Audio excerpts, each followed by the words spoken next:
Bonjour à tous, bienvenue au niveau de cet nouvel épisode. Au niveau de cet épisode, on va s'intéresser à un concept très important au niveau de Git, sur Xcode aussi, c'est le concept de merge. Jusqu'à maintenant, on a deux branches, la branche dev courante et la branche main de base. On a ajouté un commit au niveau de la branche de dev. Par contre, si on va aller au niveau de la branche initiale, la branche main, on n'a pas ce commit. On veut merger cette branche, la branche dev, sur la branche main, c'est-à-dire que la branche main va contenir un petit peu les commits existants au niveau de la branche de dev. Faire elle est simple, on va essayer d'arriver ici, on va cliquer sur la branche, plutôt sur la branche de dev, afin de le merger sur la branche de main. Mais vous voyez ici que l'option de merge n'est pas activée. C'est pour cela il faut que tout d'abord on switch vers la branche main, comme ça. Oui. Et ensuite on va arriver pour merger la branche dev sur la branche main. Vous voyez ici que l'option elle est activée. Et du coup, on va essayer de faire le merge. Et on va merger. Automatiquement, vous voyez ici que la branche dev et main, ils sont dans le même niveau. C'est-à-dire que si je bascule, bon, ma branche courante maintenant, normalement c'est la branche main. Et la branche main contient le même état que la branche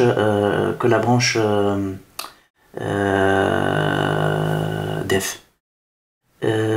Si on veut checker le code existant au niveau de notre application, vous voyez que ici on est sur la branche main déjà au niveau de Xcode et qu'il contient le changement effectué.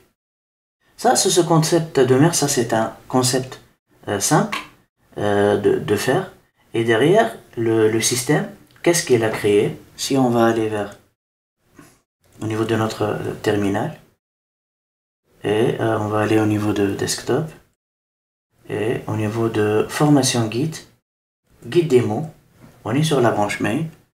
On va essayer de voir en git log one-line.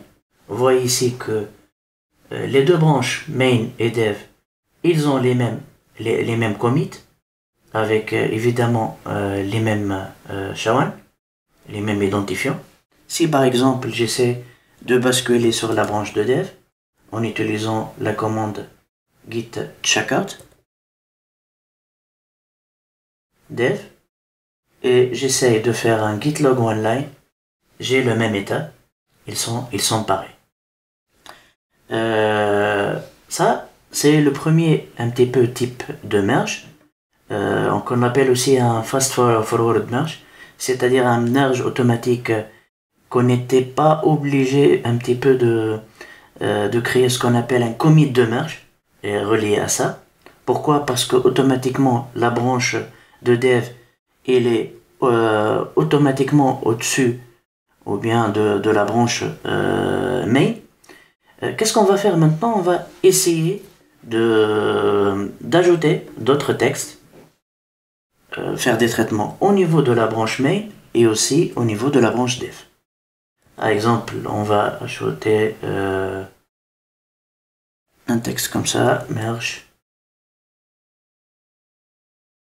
conflicts.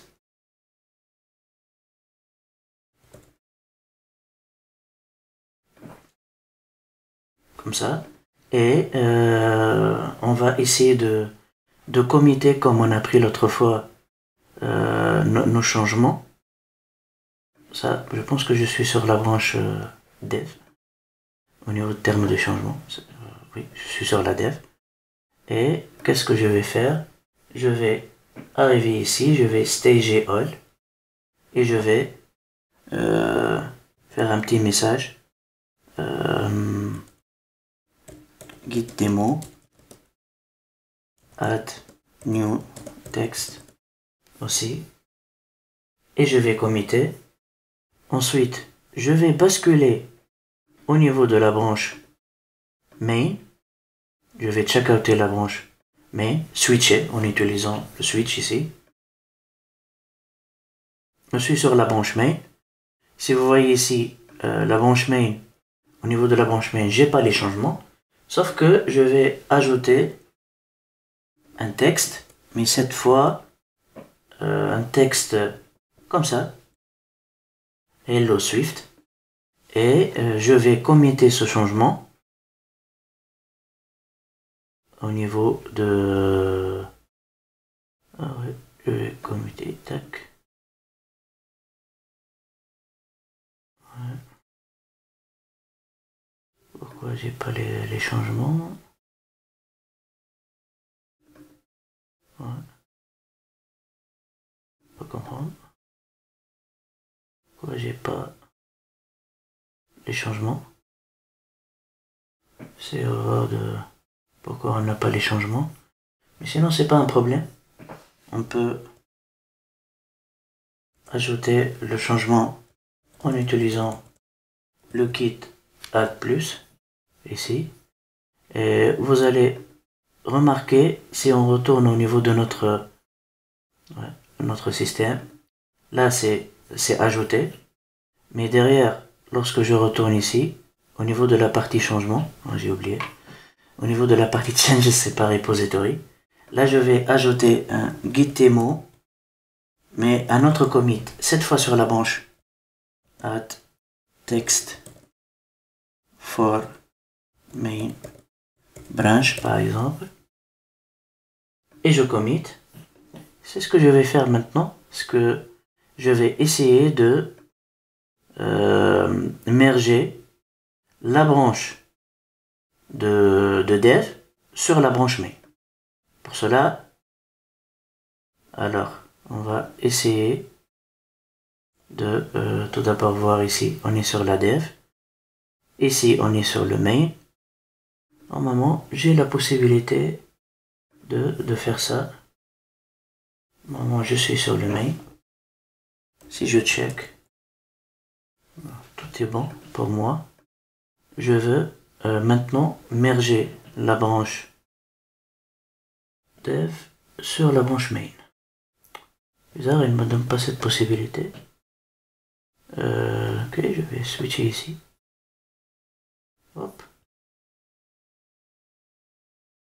Là, je peux merger le main into dev, mais ça ne me donne pas la possibilité de merger le dev sur le main. Regardez ça. Oui, maintenant, ça c'est un bug chez Xcode. Parfois, il fait des choses illogiques parfois. Alors, on va merger dev into main, mais à ce moment-là, je pense qu'on va attendre à un conflit. Pourquoi? Parce qu'on a touché dans la même partie de code. Alors, on aura un merge, mais ce merge, vous voyez ici, il provoque des conflits. C'est-à-dire, qu'est-ce que je vais choisir? Est-ce que je vais choisir cette partie, ou bien cette partie, ou bien les deux? Il y a des outils, par défaut, Xcode il arrive avec cet outil de gestion de merge par défaut.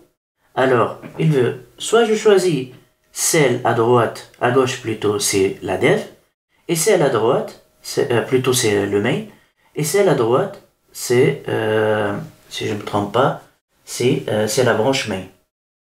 C'est la branche dev.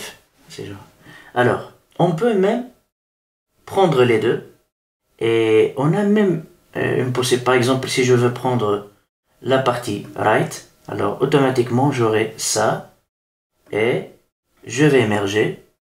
Les deux, ils auront le même statut, sauf que maintenant au niveau de la branche main, j'ai un nouveau commit, ce qu'on appelle le commit de merge. Vous voyez, ce commit là, c'est un commit spécial, c'est le merge.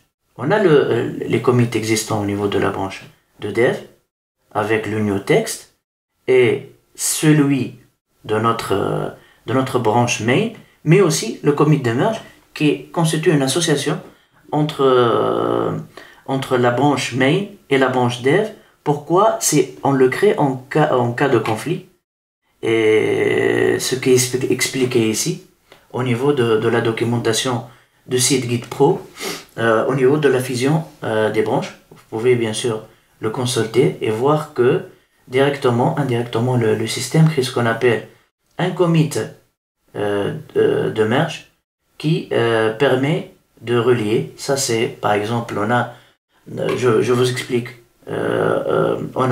pour cet exemple, on a un ensemble de 3 commits.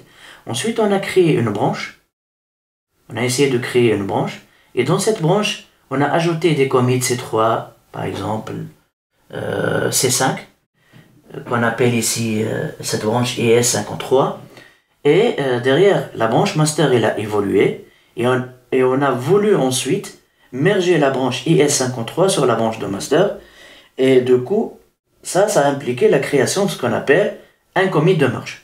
Alors le commit de merge il est créé non pas seulement au niveau des conflits, mais lorsque notre branche il avance, et une autre branche aussi avance de la même manière, et du coup le commit de merge c'est un commit créé pour créer cette association entre les deux branches et de relier les deux branches en créant ce qu'on appelle le commit de merge.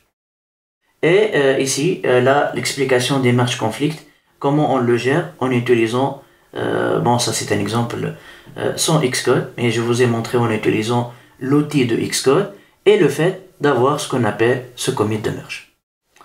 Merci à vous et à la prochaine épisode.